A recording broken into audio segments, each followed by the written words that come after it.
단순하면 잘못됐다는 걸 알면은 그대로 돌아오면 되거든요. 바로 빨리 다른 길을 찾으면 되는데 복잡하게 될수록 내가 뒤로 돌아가기 힘들어지기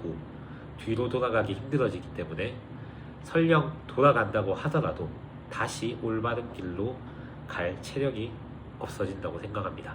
안녕하십니까, 커피 도서관입니다. 25년 한 해 동안 저희를 구독해 주시고 영상도 시청해 주신 분들께 감사의 말씀드리고요. 모두들 새해 복 많이 받으십시오. 제가 이제 며칠 전에 로스팅 위너컵에서 에스프레소 부문 대상을 수상하게 됐는데요. 올해는 여러모로 좀 수상한 것들을 보면은 운이 정말 좋았던 해인 것 같습니다. 이 부분에 대해서는 나중에 또 영상으로 한번 다룰 수 있으면 다뤄보겠습니다. 오늘 다룰 내용은 뭐냐? 하이엔드 머신에 대한 내용을 다뤄볼 거예요. 하이엔드 머신 살만한가? 돈값 하나. 제 결론은 돈값 한다고 생각하지 않는다. 그래서 추천하지 않는다. 이 영상을 일단은 본다는 것 자체가 고민을 하신다는 거거든요. 애초에 그냥 내가 사겠다고 생각하면은 그냥 사는 거지, 고민을 한다는 것 자체는 약간의 좀 깨림칙한 부분이 있으니까 이런 영상을 보는 걸 거예요. 그래서 저는 그 고민에 대한 도움이 좀 되실 수 있도록 제가 가진 좀 꼬인 생각들을 한번 풀어보려고 합니다. 하이엔드 머신을 별로 추천하지 않는 이유는요, 돈값을 하지 못하기 때문이에요. 왜 돈값을 하지 못하냐? 되게 간단하게 말하면 하이엔드 머신으로 판다고 해서 커피 가격이 3-4천 원 올라가는 게 아니거든요. 근데 동등한 기간 내에서 하이엔드 머신의 돈값을 뽑으려면은 아마 그 정도로는 파셔야 될 겁니다.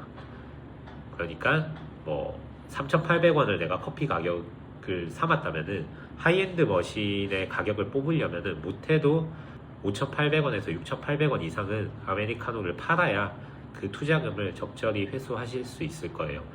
왜냐하면 이거는 생산 수단이고 생산 기계고, 기계다 보니까 감가상각을 먹겠죠.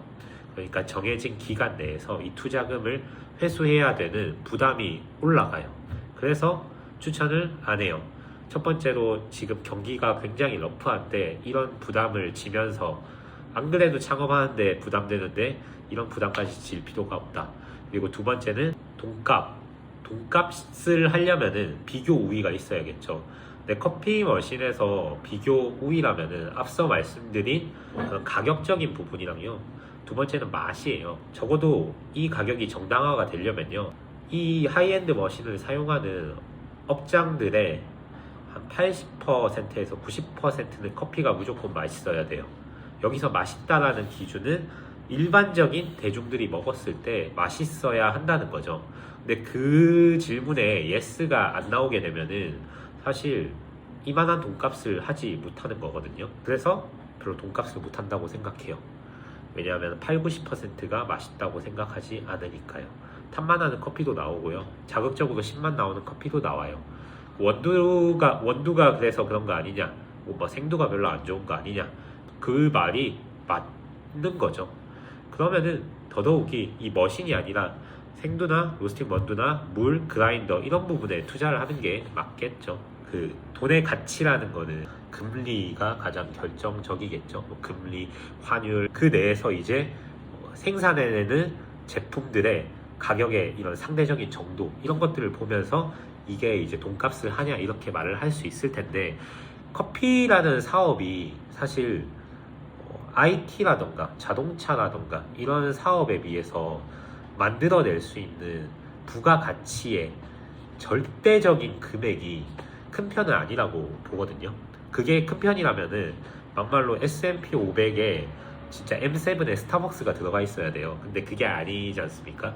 그러니까 반대로 말하면은 이런 상대적인 돈값도 떨어지는 제품을 만드는 기계라면은 동등한 화폐를 썼을 때 이 가격이면 안 된다고 생각을 해요. 키스반도 웨스턴 슬림집 이 그룹을 사용을 하고 있고요. 구매할 때 부가세 별도로 2,300만 원에 구매를 했습니다. 당시 아반떼 가격이 1,800만 원인가 2,000만 원인가 그랬어요. 그리고 지금 이제 하이엔드 머신들 가격이 2,600에서 2,800이거든요. 투그룹 기준으로 레이 EV 정도 가격이에요.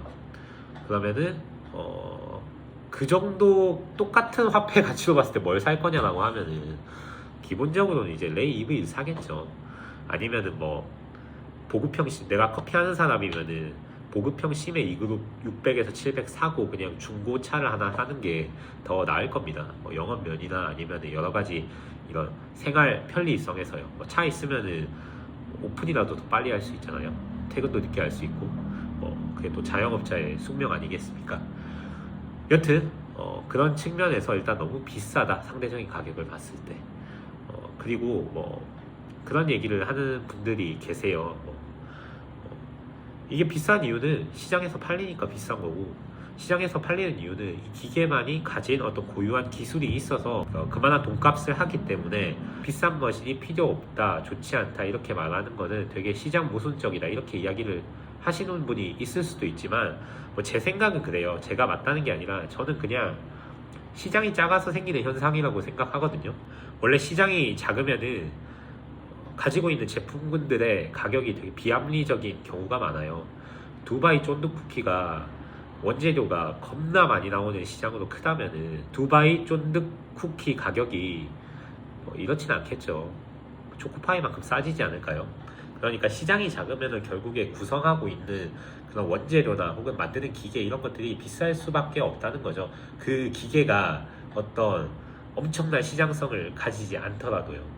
비트코인이 시장이 작을 때는 한 방에 슉슉 튀었는데 지금은 그때보다 안 튀잖아요. 이게 시장이 커지니까 어느 정도 안정성을 가지고 합리성을 가지기 시작하는 거죠. 가끔 미치는 경우가 있지만요. 똑같이 뭐 커피도 이 머신이 그 정도의 돈값 하는 기술을 가지고 있다기보다는 돈값이 약간 요만해도 시장이 작아서 이 머신만 할 수 있으면은 이만큼 가격이 비합리적으로 매겨진다는 거죠. 근데 이걸 비합리적이라고 말할 수 있는 이유는 이 정도의 그 가격이 커피 가격으로 창출이 안 되니까 그런 거예요. 예. 그러면은 뭐 너가 실력이 없어서다라고 얘기할 수 있지만, 기계를 사는 이유는 쉽게 하기 위해서 사는 거지 복잡하기 위해서 사는 거는 아니잖아요. 그리고 뭐 내가 예술을 할 거면은 그런 관점에서 사도 되지만 상업적인 행위를 할 때는 무조건 효율성과 편의성이 필요하거든요. 뭐 제가 이런 말을 한다고 해서 하이엔드가 안 팔리는 것도 아니고, 그 머신들이 가지고 있는 가치를 좋아하는 사람들이 보는 이 머신의 가치가 떨어지지도 않을 거예요.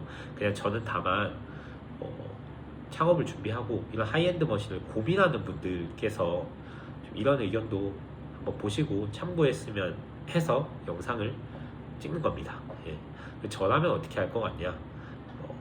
선택은 모두 자기가 짊어지는 거지만, 저라면은 지금 다시 만약에 똑같은 순간이 온다면은 저는 안 산다. 그냥 심의 시그니처 2그룹 산다. 좀 좋아하는 색깔 블랙으로 사고 그냥 커피 재밌게 할 것 같아요. 복잡하다고 해서 맛있는 건 아니죠. 복잡하면 오히려 내가 가고 싶어 하는 곳과 전혀 다른 곳으로 멀어질 수 있어요. 단순하면 내가 어딘가에 갈 때 잘못됐다는 걸 알면은 그대로 돌아오면 되거든요. 바로 빨리 다른 길을 찾으면 되는데, 복잡하게 될수록 내가 뒤로 돌아가기 힘들어지기 때문에 설령 돌아간다고 하더라도 다시 올바른 길로 갈 체력이 없어진다고 생각합니다. 커피 그냥 단순하게 좋은 재료 쓰고 좋은 환경에서 가장 큰 변수들만 통제하면서 쉽게 하면 되는데, 굳이 머리 쥐어짜내가면서 복잡하게 하다가 결과물도 안 좋고 다른 사람이랑 공감 못해서 힘들어 하지 않았으면 합니다. 감사합니다. 다음에 또 뵙겠습니다.